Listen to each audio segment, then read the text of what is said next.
Bueno, Marcelo, bienvenido a los estudios de La Ribera. Muchísimas gracias por tu tiempo, por el espacio y por la posibilidad de estar aquí visitándonos y que podamos dialogar acerca de lo que ha sido, de lo que es tu trabajo, ¿no?, al frente de la Secretaría de Salud y que desandemos juntos un poco este trabajo que venís realizando y que ha tenido a la pandemia de por medio. Bueno, primero gracias por la invitación. Con respecto al trabajo que me ha tocado desarrollar como secretario de Salud en esta gestión que ya se inició allá por el 2016, en mi caso particular, en el año 2013 y 2014, junto con otro grupo de profesionales, comerciantes, empresarios, independientes de la ciudad, fuimos convocados por Juan Manuel, que hoy es el intendente, y empezamos a trabajar en un Ateneo donde durante 2 años estuvimos escuchando las necesidades de los distintos grupos empresariales, comerciales, entidades intermedias, ONG y también de la población. Concluimos el año 2015 haciendo una propuesta de gobierno con más de 150 proyectos que le fue entregado a quien en ese entonces era el candidato a intendente Juan Manuel, y que cuando él después resultó electo como intendente en el 2016, muchos de los que integramos ese Ateneo que hizo esas más de 150 propuestas de gobierno, pasamos a ocupar cargos ejecutivos. Y bueno, a mí me tocó llevar adelante la Secretaría de Salud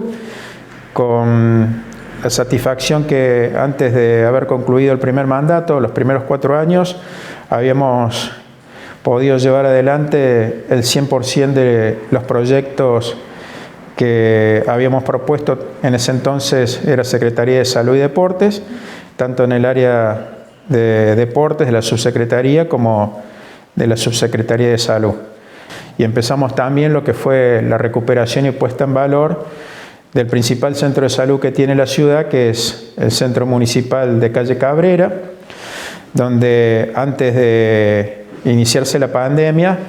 pudimos inaugurar las 3 primeras etapas del proyecto de construcción y puesta en valor de ese edificio,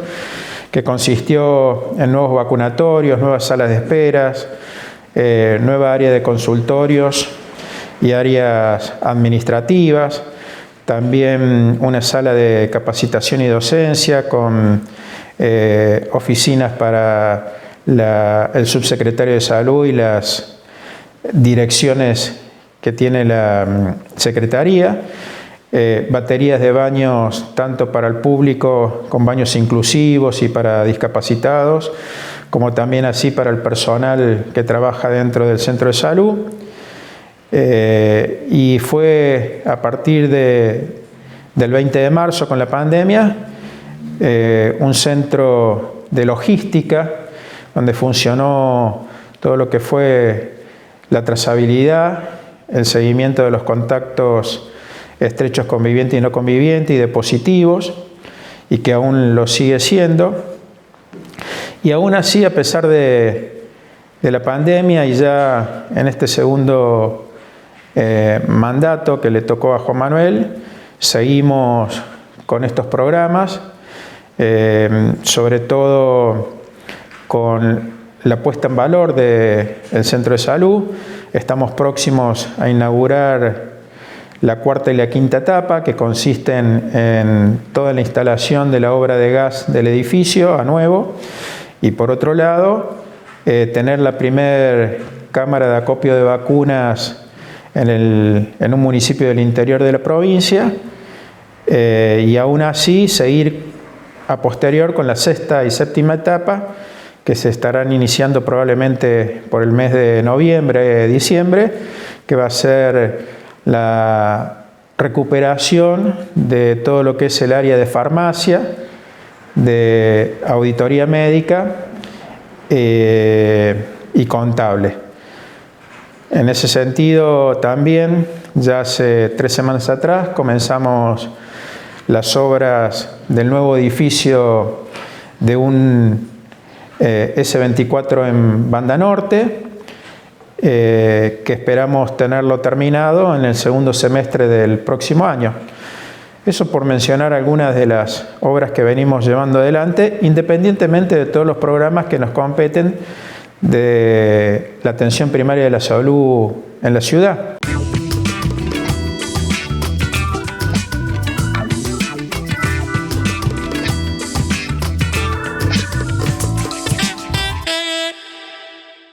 La verdad que el trabajo que venimos haciendo es muy importante, es un trabajo de equipo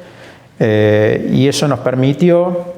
en ese trabajo de equipo, no solo desde la Secretaría de Salud, porque se transversalizan estos programas con secretarías que tienen que ver con el medio ambiente, con la seguridad, con el manejo de la basura, con los espacios recreativos, poder alcanzar estos objetivos y sobre todo permitirnos afrontar en estos año y medio de pandemia la situación sanitaria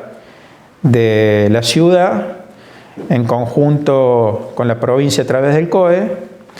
del hospital por el sector público y con las 6 clínicas de la ciudad, y llevar adelante una política de salud que tuvo que ver con protocolos en principio emanados por el Ministerio de Salud de la Nación y que la provincia a través de su Comité de Emergencia Asesor y el COE fue poniendo en función en medida de cómo se iba dando esta pandemia, ¿no? Y así fue que tuvimos una época de aislamiento social preventivo obligatorio, después de un DISPO, donde había un distanciamiento social preventivo obligatorio y donde a medida que se pudieron ir flexibilizando determinadas actividades con sus protocolos, lo fuimos haciendo y llegó este año la etapa de la vacunación. Y así iniciamos un plan de vacunación inédito en la ciudad, en el Polideportivo número 2, acompañados por la Secretaría de Deporte, de Educación, el Ente de Prevención Urbano, voluntarios de distintas ONG y también de la Policía de la Provincia de Córdoba, lo que a la fecha nos permitió tener más del 95% de la población mayor de 18 años a vacunar con una primera dosis y de ese total de población, que son más de 125.000 personas,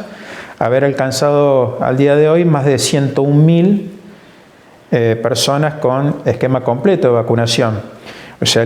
más del 80% de esa población ya tiene esquema completo de vacunación. Y haber iniciado hace aproximadamente un mes la vacunación en menores de 18 años, en un primer término con comorbilidades o discapacidad, y ya desde la semana pasada a ese grupo etario entre los 12 y los 17 años inclusive, con jóvenes sin comorbilidades. Así que, bueno, a la espera de que sigan llegando vacunas para ese grupo etario, pero que también se inscriban.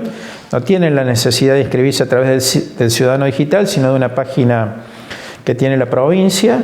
para los menores de 18 años, y en función de cómo se van inscribiendo es como después el Ministerio de Salud de la provincia nos va enviando los nominales, la lista, con la vacuna correspondiente. Digo correspondiente porque en un primer momento las vacunas que llegaron fueron Moderna, y ya para mañana vamos a tener el primer grupo de esa nómina de menores de 18 años que van a ser vacunados con la vacuna Pfizer, que son 522 jóvenes. Y también, a partir de la llegada de la vacuna CanSino, que es una vacuna monodosis, o sea que el esquema de vacunación se completa con una sola dosis, el Ministerio de Salud de la Nación dispuso, en principio, que esa vacuna sea utilizada en aquellas poblaciones dispersas, de barrios más vulnerables, que no tienen por ahí la conectividad o la posibilidad de haberse inscrito, o que no tienen conocimiento de los beneficios que estas vacunas tienen. Y en ese sentido nosotros, junto con la Secretaría de Educación y la Subsecretaría de Juventud, así como hicimos en su momento el programa Identificación Vacuna, que consistió en salir a buscar a aquellas personas mayores de 70 años, después mayores de 60, de 50 y así sucesivamente, que no habían asistido a su vacunación, llevándoles información de los beneficios que las vacunas traen, lograr que una población importante que no había accedido en su momento a la vacunación se acercara y recibiera su primera y segunda dosis, y muchos de ellos ya un esquema completo de vacunación. Lo mismo con esta vacuna CanSino. Durante esta semana, con estos equipos de la Secretaría de Salud, de Educación, como te decía, y la Subsecretaría de Juventud, hemos ido por estos barrios y bueno, ahí hicimos una nómina de personas que van a ser vacunadas a partir del lunes de la semana que viene, en lugares ya predeterminados en cada uno de esos barrios, para recibir esta vacuna monodosis y tener ya su esquema de vacunación completo. Hay que continuar vacunando, pero también hay que continuar con las medidas de bioseguridad que mucho ayudaron mientras no teníamos la vacuna y que junto con la vacuna nos van a permitir tener una vida, si se quiere, más normal, pero cumpliendo con protocolos que tienen que ver principalmente con respetar la distancia social, seguir usando el tapaboca y cumplir con los protocolos en cada una de las actividades que se fueron flexibilizando. Y con el tema del tapaboca, bueno, a partir de la comunicación por parte del Gobierno Nacional de que después del 1 de octubre en los espacios al aire libre ya no va a ser obligatorio, también lo acompaña en una serie de condiciones. No va a ser obligatorio mientras uno esté en un espacio libre, solo o con su burbuja. Se entiende con su burbuja a su grupo familiar conviviente. Si ya nosotros dos nos encontramos en un espacio al aire libre que no compartimos una burbuja, tendríamos que estar con el tapaboca. O sea que la gente va a tener que llevar su tapaboca en la mano, porque también cuando ingresa a un lugar público o cerrado va a tener que colocárselo. Por lo tanto, creo que es una costumbre que nos costó adquirir y que habría que mantenerla todavía en el tiempo, porque si bien nosotros tenemos en nuestra población un alto índice de vacunación, hay poblaciones que todavía no la tienen, no la han alcanzado, y esto está demostrado que es un virus que se mueve con la gente.